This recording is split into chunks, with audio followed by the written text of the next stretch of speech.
ये कहानी है जूनागढ़ राज्य की, जहाँ राजा बलदेव सिंह का शासन चलता था। राज्य में बहुत खुशहाली फैली हुई थी, क्योंकि राजा बलदेव सिंह और उनकी पत्नी महारानी विशाखा को पुत्र रत्न की प्राप्ति हुई थी, जिसकी खुशी में पूरे राज्य के लोगों को राजा और उनकी पत्नी द्वारा राशन वितरण किया जाता है। राजा बलदेव सिंह की जय, राजा बलदेव सिंह की जय, राजा बलदेव सिंह की जय, राजा बलदेव सिंह की जय। मंत्री जी, मेरे पुत्र के नामकरण और अच्छे भविष्य की कामना के लिए राज्य के सभी विद्वानों को बुलाया जाए। कल हमारे पुत्र का नामकरण बहुत धूमधाम से होना चाहिए। महाराज, मैं आपको कुछ बताना चाहती हूँ। महारानी, क्या बताना चाहती हो तुम हमें? महाराज, कुछ समय पहले मैं अपने मायके गई हुई थी। तब मैं अपने माँ और पिताजी के साथ हमारी कुल देवी के मंदिर गए थे। तब हमने वहाँ माता से पुत्र पाने का आशीर्वाद मांगा था और कहा था कि अगर हमें पुत्र की प्राप्ति हुई तो हम उसका नामकरण यहीं इसी मंदिर में करेंगे आकर। महाराज, आप जाने का बंदोबस्त करवा दें, हम आज ही निकलेंगे। इतना कहकर रानी अपने कक्ष में चली जाती है। मंत्री जी, तो फिर आप जल्दी से हमारे जाने का बंदोबस्त कराएं, हम आज ही निकलेंगे। अब राजा और रानी अपने पुत्र को लेकर महारानी के मायके यानी सोमनगर राज्य की ओर निकल जाते हैं। तभी जंगल के रास्ते से गुजरते हुए वहां अचानक शेर सामने आ जाता है, जिसे देखकर राजा के घोड़े डर के अचानक मुड़ जाते हैं, जिससे राजा की राजसवारी पलट जाती है। तभी राजा के सिर पे पत्थर लगने से वह बेहोश हो जाते हैं। अरे वो चील, रोको उसे, कोई रोको, वो मेरे बच्चे को लेकर जा रही है, बचाओ, कोई मेरे बच्चे को बचाओ, सैनिकों, कोई मेरे बच्चे को बचाओ, बचाओ मेरे बच्चे को। तभी दो सैनिक उस चील के पीछे दौड़ते हैं, लेकिन वो चील बहुत दूर निकल जाती है, जिससे वह सैनिक उसे नहीं पकड़ पाते हैं और वापस वहीं पे आ जाते हैं। महारानी, हमने बहुत कोशिश की उस चील को पकड़ने की, पर वो हाथ नहीं आई और वो बहुत ऊंचाई पे उड़कर बहुत दूर चली गई और राजकुमार को भी अपने पंजे में दबोच कर ले गई। महारानी, हमें माफ करना, हम उसको नहीं पकड़ सके। यह सुनकर रानी तुरंत बेहोश हो जाती है और तभी राजा और रानी को महल में लाकर उनका इलाज कराया जाता है। कुछ देर में दोनों को होश आ जाता है। आह, क्या हुआ? मुझे सर में बहुत दर्द हो रहा है और हम लोग तो सोमनगर राज्य जा रहे थे, फिर अचानक क्या हुआ? तभी रानी सारी बात राजा को बताती है। क्या हमारे पुत्र को एक चील उठाकर ले गई और हमारे सैनिकों ने उस चील को पकड़ा नहीं क्या? सेनापति, तुम तो इतने निशानेबाज हो, तुमसे वो चील कैसे बच गई और हमारे पुत्र को कैसे उठा के ले गई वो चील? महाराज, मैंने जैसे ही देखा कि एक शेर हम पे हमला करने वाला है, मैंने तुरंत उस शेर पे हमला कर दिया और जब तक मैंने उस शेर को मार भगाया तब तक आपकी राजसवारी पलट चुकी थी और चील भी राजकुमार को उठाकर ले जा चुकी थी और हमारे सैनिक भी उस चील के पीछे बहुत दूर तक गए, लेकिन उस चील को पकड़ ना सके। हे भगवान, ये क्या हो गया? मेरा पुत्र पता नहीं किस हाल में होगा। सेनापति, तुम अपने तमाम सैनिकों के साथ जंगल की ओर जाओ और पूरे जंगल में ढूंढो मेरे पुत्र को। राजा के कहने पर सेनापति अपने सैनिकों के साथ जंगल की ओर निकल जाता है। वहीं दूसरी तरफ वो चील उस बच्चे को लेकर बहुत दूर आ जाती है, जहां उसे एक दूसरी चील देख लेती है और उसका पीछा करने लगती है और वह चील उस बच्चे को छीनने की कोशिश करती है। तभी वहां से गुजर रहे एक पंडित जी की नजर उन चीलों पर पड़ती है। हे भगवान, ये क्या? इन चीलों के पास तो कोई नवजात शिशु है जिसके लिए ये दोनों चील आपस में लड़ रही हैं। न जाने किसका बच्चा उठा लाई है ये चील। तभी दोनों चील की आपस में तकरार से वह बच्चा नीचे गिर जाता है, जिसे तुरंत वह पंडित अपने हाथों में रोक लेता है और तुरंत वहां से अपने घर की ओर निकल जाता है। अरे भाग्यवान, कहाँ हो? जल्दी इधर आओ। अरे ये क्या? ये किसका बच्चा ले आए हैं आप? ये सब ऊपर वाले का खेल है भाग्यवान। हम इतने सालों से एक पुत्र की कामना करते थे, शायद ये उसी का फल है जो हमें मिल गया है। पर ये बच्चा मिला कहाँ आपको? ये तो कितना सुंदर बच्चा है। तभी पंडित अपनी पत्नी को सारी घटना बताता है। सुनिए जी, अगर इस बच्चे को कोई ढूंढने नहीं आया तो इसे हम ही पाल लेंगे। वैसे भी हमारे घर में कोई बच्चा नहीं है और ये बच्चा मुझे बहुत प्यारा लग रहा है। ठीक है, लेकिन जरा धीरे बोलो और सुनो, ये बात घर के बाहर नहीं जानी चाहिए और इस बच्चे के बारे में किसी से कुछ मत कहना। अगर कोई इसे ढूंढते हुए यहाँ आया तो हम इसे वापस कर देंगे और अगर नहीं आया तो कोई बात नहीं, इसे हम ही पालेंगे। सुनिए जी, आज पूरा 1 महीना हो गया है, कोई भी इस बच्चे को ढूंढने नहीं आया है।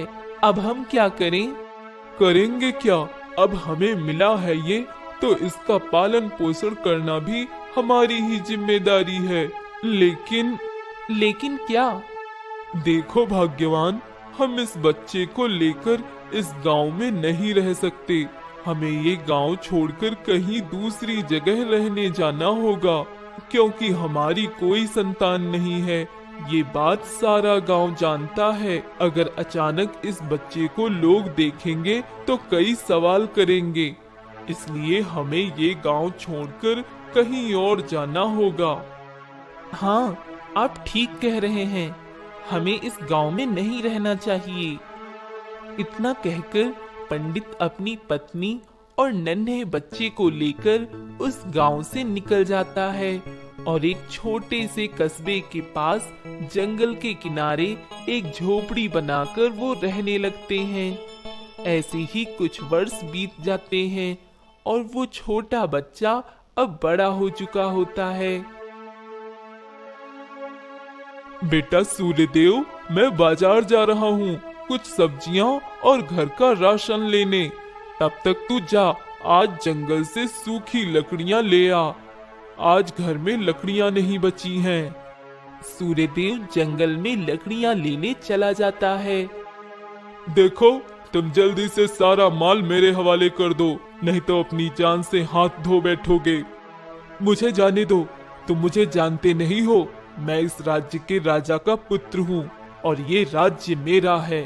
तुम यहाँ से बच के नहीं जा पाओगे। अरे हमें मत डराओ राजकुमार, हम डरने वाले नहीं हैं। वैसे भी हमने अपने चेहरे को ढक रखा है, तो हमें पहचानोगे कैसे?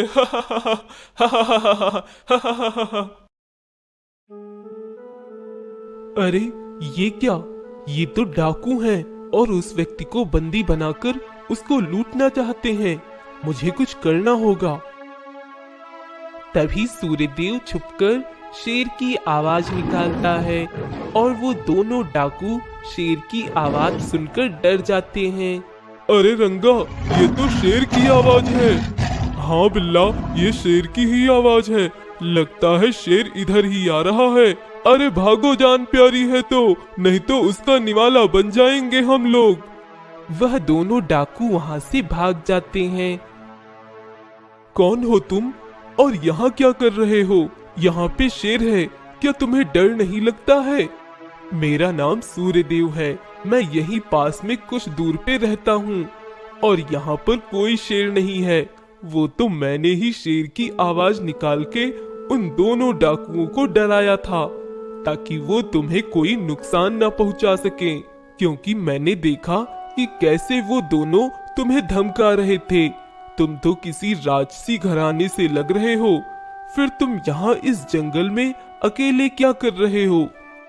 हाँ, तुमने सही पहचाना, मैं अनिरुद्ध हूँ और जल्द ही इस राज्य का राजा बनने वाला हूँ। तो उससे पहले मैं अपने राज्य के हर हिस्से में घूमना चाहता हूँ। तभी मैं घूमते हुए इधर जंगल में आ गया और मुझे अकेला देख वो दोनों डाकुओं ने मेरा पीछा कर लिया और यहाँ मुझे बंदी बना लिया। लेकिन तुमने आके मुझे बचा लिया। कहो, इसके लिए तुम्हें इनाम में क्या दूं? तुम जो भी कहोगे वो तुम्हें मिल जाएगा। ये इस राज्य के होने वाले राजा का वादा है। नहीं राजकुमार, मुझे कुछ नहीं चाहिए। सूर्यदेव, क्या सच में तुम्हें कुछ नहीं चाहिए? हाँ राजकुमार, मुझे कुछ भी नहीं चाहिए, लेकिन मुझे तो कुछ चाहिए तुमसे। राजकुमार, क्या चाहिए तुम्हें मुझसे? कहो, मैं तुम्हें क्या दे सकता हूँ? सूर्यदेव, मुझे तुम्हारी मित्रता चाहिए। क्या तुम मेरे मित्र बनोगे? राजकुमार, ये आप क्या कह रहे हैं? भला मेरी और आपकी मित्रता कैसे हो सकती है? कहाँ आप इस राज्य के राजा के पुत्र और होने वाले राजा हैं, और कहाँ मैं एक मामूली सा आम लड़का। भला हमारी मित्रता हो सकती है क्या? हाँ मित्र, हमारी मित्रता हो सकती है और हम आज से मित्र हैं। और मैं अपने मित्र को अपने राजमहल में बुलाकर उसकी बहादुरी का इनाम दिलवाना चाहता हूँ। इसलिए तुम्हें कल ही राजमहल के राज दरबार में आना होगा। मैं तुम्हारा इंतजार करूंगा मित्र।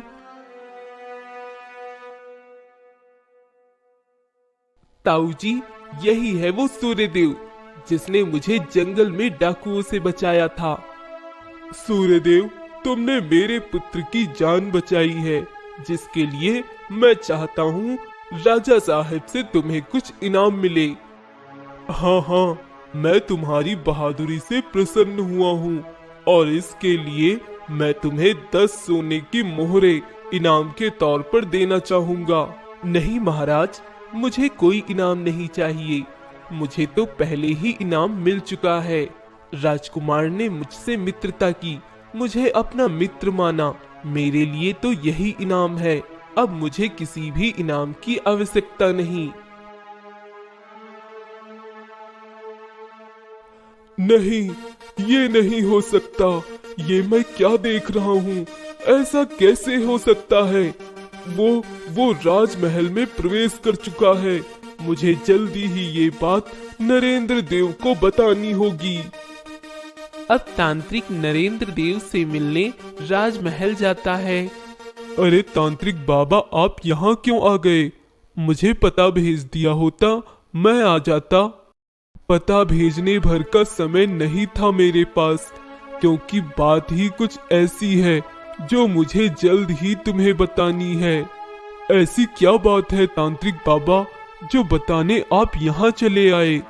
नरेंद्र देव, जो सपना तुम वर्षों से देख रहे थे वो अब टूट सकता है, क्योंकि वो लड़का जो कल यहाँ इस दरबार में आया था वो तुम्हारे लिए खतरा बन के आया है। अगर उसका आना जाना इस महल से बंद नहीं किया गया तो वो दिन दूर नहीं जब तुम दोनों का सपना चकनाचूर हो जाएगा। क्या? ये क्या कह रहे हैं आप तांत्रिक बाबा? ऐसा क्यों कह रहे हैं आप? भला उस लड़के से हमें कैसा खतरा हो सकता है? क्योंकि वो लड़का कोई और नहीं बल्कि वही बच्चा है जिसे तुम्हारे कहने पर मैंने अपनी सिद्धियों से बनाई उस चील और शेर की मदद से उस बच्चे को राजा से अलग किया था। पर न जाने कैसे वो बच्चा बच गया और बड़ा होकर आज वो राजमहल तक आ पहुंचा है। तो ये लड़का वही बच्चा है जिसे मैंने वर्षों पहले अपने रास्ते से हटा दिया था, लेकिन वो आज फिर मेरे रास्ते का पत्थर बनने आ गया है। इसे तो मैं देख लूंगा। तांत्रिक बाबा, इससे पहले कि कोई आपको देखे आप चुपके से यहाँ से चले जाइए और मैं उस लड़के का कुछ बंदोबस्त करता हूँ। ये लड़का बच कैसे गया उन चीलों से? अगर कहीं ये बात बड़े भैया को पता चल गई कि ये उनका वही बच्चा है जिसे चील उठा ले गई थी, तो मेरे सारे किए कराए पर पानी फिर जाएगा। अब जल्दी ही इसका समाधान सोचना होगा। चलो, तब बच गया था, लेकिन अब नहीं बचेगा तू। राजा तो मेरा बेटा ही बनेगा। एक दिन अनिरुद्ध से मिलने सूर्यदेव महल में आता है और दोनों काफी देर तक एक दूसरे से बातें करते हैं। अच्छा अनिरुद्ध, अब मुझे चलना चाहिए। माँ और पिताजी मेरी राह देख रहे होंगे। ठीक है सूर्यदेव, हम कल फिर मिलेंगे। हाँ हाँ जरूर। सूर्यदेव अब अपने घर की ओर निकल जाता है। यही मौका है इसे रास्ते से हटाने का। अब देखता हूँ कैसे बचता है तू। सुनो, मेरी मदद करो, मेरी मदद करो बेटा। अरे काका, क्या हुआ? आपको क्या मदद चाहिए? बेटा, मुझे मेरे बेटों ने घर से निकाल दिया है और मैं अपना कुछ सामान लेकर गांव के बाहर आ गया हूँ, पर मेरा बहुत जरूरी सामान घर ही रह गया है। क्या तुम मेरे इस बक्से को थोड़ी देर अपने पास रखकर यहीं मेरा इंतजार करोगे? मैं जल्दी से जाकर वापस आ जाऊंगा। ठीक है काका, आप जाइए। मैं यहीं आपके बक्से का ध्यान रखूंगा और यहीं आपका इंतजार करूंगा। धन्यवाद बेटा।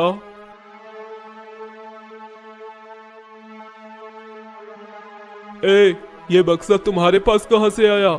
ये तो वही बक्सा है जो राजा साहब के महल से चोरी हुआ है। हाँ, लगता है इसी ने चुराया है। नहीं, ये वो बक्सा नहीं है और मैंने कोई चोरी नहीं की है। सूर्यदेव के मना करने पर भी वो सैनिक सूर्यदेव को राजमहल में ले आते हैं। छोटे महाराज, यही है वो चोर जो आपके कमरे से आपका बक्सा चुरा के ले गया था। क्या ये क्या कह रहे हो सैनिकों? ये तो सूर्यदेव है, मेरे पुत्र का मित्र। भला सूर्यदेव ने क्यों चोरी की? छोटे महाराज, हमने इसे रंगे हाथों इस बक्से के साथ पकड़ा है। तो फिर ठीक है, इसे राजमहल में चोरी करने के इल्जाम में आजीवन कारावास की सजा दी जाती है। जाओ, इसे कारावास में कैद कर दो। नरेंद्र देव, क्या तुम्हें नहीं लगता कि फैसला करने में तुम जल्दबाजी कर रहे हो? ये लड़का तुम्हारे पुत्र का मित्र है। क्या इसे इसकी सफाई में कुछ कहने का कोई मौका नहीं देना चाहिए?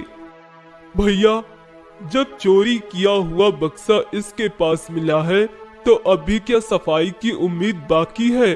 और रही बात ये कि ये लड़का मेरे पुत्र अनिरुद्ध का मित्र है, तो इससे इसकी सजा कम नहीं हो सकती, क्योंकि अपराध करने वाला चाहे कोई भी हो, हमारे राज्य में उसे उसकी सजा जरूर मिलती है।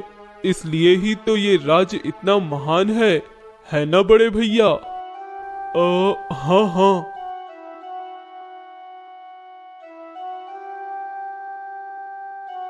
सूर्यदेव को कारावास में कैद कर दिया जाता है। ऐसा क्यों लगता है कि उस लड़के ने चोरी नहीं की होगी? अगर उसमें लालच होता तो उस दिन जब मैं उसे 10 सोने की मोहरें दे रहा था तब उसने मना क्यों कर दिया? इससे तो यही साबित होता है कि उसमें कोई लालच नहीं है। पर उसने नरेंद्र देव के कमरे से वो कीमती बक्सा क्यों चुराया होगा? मुझे पता लगाना होगा। अगले दिन जब राजा बगीचे की ओर घूमने निकलता है, तभी उन्हें उनका छोटा भाई दिखाई देता है जो उस तांत्रिक से बातें कर रहा होता है। तांत्रिक बाबा, अब डरने की कोई बात नहीं है। अब मैंने उस रास्ते के पत्थर को हमेशा के लिए अपने रास्ते से हटा दिया है। अब उस लड़के से हमें कोई खतरा नहीं है। मैंने अपनी सूझबूझ से उसे राजमहल के कारावास में कैद करवा दिया है। और अब हमारे वर्षों के सपने को पूरा होने से कोई नहीं रोक सकता। क्या इसका मतलब वो लड़का सूर्यदेव बेकसूर है, उसने कोई चोरी नहीं की है? तो फिर नरेंद्र देव ने उसे कारावास की सजा क्यों दी, ये जानते हुए भी कि वो चोर नहीं है? और नरेंद्र देव को उस लड़के से क्या खतरा हो सकता है? और नरेंद्र देव का क्या है वर्षों का सपना जो पूरा करना चाहता है नरेंद्र देव? मुझे इसका पता लगाना होगा। सुनिए जी, सूर्यदेव अभी तक घर नहीं आया, कहीं वो कोई मुसीबत में तो नहीं फंस गया? अरे भाग्यवान, कैसी बातें करती हो? क्या तुम्हें पता नहीं हमारे बेटे की राजकुमार अनिरुद्ध से मित्रता है और वह उन्हीं से मिलने उनके महल चला जाता है, जब देखो तब। गया होगा वहीं, आ जाएगा, तुम चिंता मत करो। देखिए ना, शाम हो गई है, अब तक तो आ जाना चाहिए था सूर्यदेव को। मेरा दिल घबरा रहा है, अब और इंतजार नहीं कर सकती हूँ मैं। चलिए राजमहल में जाकर ही उसको बुला के लाते हैं। ठीक है, तुम कहती हो तो चलते हैं। अरे कहाँ जा रहे हो तुम दोनों? दरबारी महोदय, मुझे अंदर जाना है। मैं सूर्यदेव का पिता हूँ, मुझे अपने बेटे से मिलने जाना है। वो क्या है कि वो यहाँ आया था, लेकिन शाम हो गई है और अभी घर वापस नहीं पहुँचा, तो हम उसको ही बुलाने आए हैं। बस उसको लेकर अभी वापस चले जाएंगे। लेकिन तुम सूर्यदेव को वापस नहीं ले जा सकते हो। क्यों? क्यों नहीं ले जा सकता हूँ मैं अपने बेटे को वापस? क्योंकि तुम्हारा बेटा सूर्यदेव चोरी करता हुआ पकड़ा गया है और उसको आजीवन कारावास की सजा हुई है और वो कारावास में कैद है। नहीं, ऐसा नहीं हो सकता, मेरा बेटा चोर नहीं है। अरे नहीं, जरूर कोई गलतफहमी हुई है। वो तो राजकुमार अनिरुद्ध का मित्र है, वो चोर नहीं है। तभी वह दोनों राजा जी के पास जाते हैं। महाराज, ये कैसा न्याय है? महाराज, मेरे बेटे को आजीवन कारावास की सजा क्यों दी गई है? मेरा बेटा चोर नहीं है। महाराज, कृपया उसे छोड़ दीजिए। महाराज, मेरे बेटे को छोड़ दीजिए, उसने कोई चोरी नहीं की है। तभी वहीं खड़े वैद्य जी उस पंडित को पहचान लेता है और कहता है, पंडित मदनपाल, क्या आप ये कह रहे हैं कि सूर्यदेव आपका बेटा है? हाँ वैद्य जी, सूर्यदेव हमारा बेटा है और वह निर्दोष है। लेकिन ये कैसे हो सकता है पंडित मदनपाल? मैंने तुम्हारी पत्नी का इलाज किया था कुछ वर्षों पहले और तुम्हें बताया था कि तुम्हारी पत्नी कभी मां नहीं बन पाएगी, तो फिर सूर्यदेव तुम्हारा बेटा कैसे हो सकता है? वैद्य जी, आप सही कह रहे हैं, मेरी पत्नी मां नहीं बन सकती, पर ये बच्चा हमारा ही है।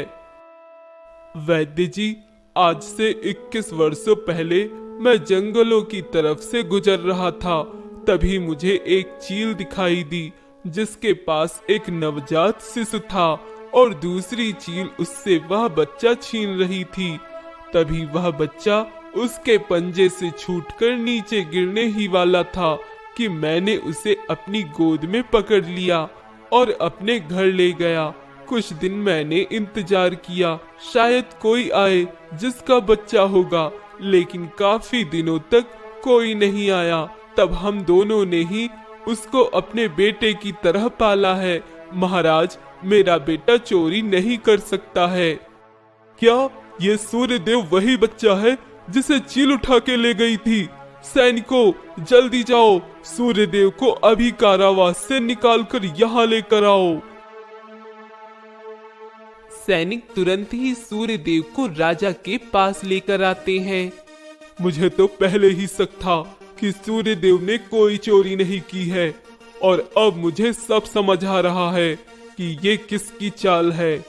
तभी वहां राजा का एक गुप्तचर आता है। महाराज, मैं आपसे कुछ कहना चाहता हूँ। क्या कहना चाहते हो तुम? महाराज, ये सूर्यदेव आपके ही पुत्र हैं।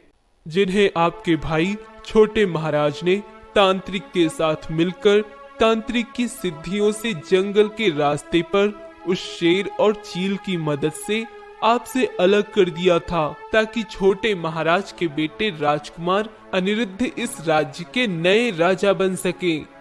नरेंद्र देव, तुम्हारा खेल खत्म। तुमने अपने ही घर में अपने ही भाई से इतना बड़ा छल किया। मैं तुम्हें कभी माफ नहीं करूंगा। मैं तुम्हें अभी आजीवन कारावास की सजा देता हूँ।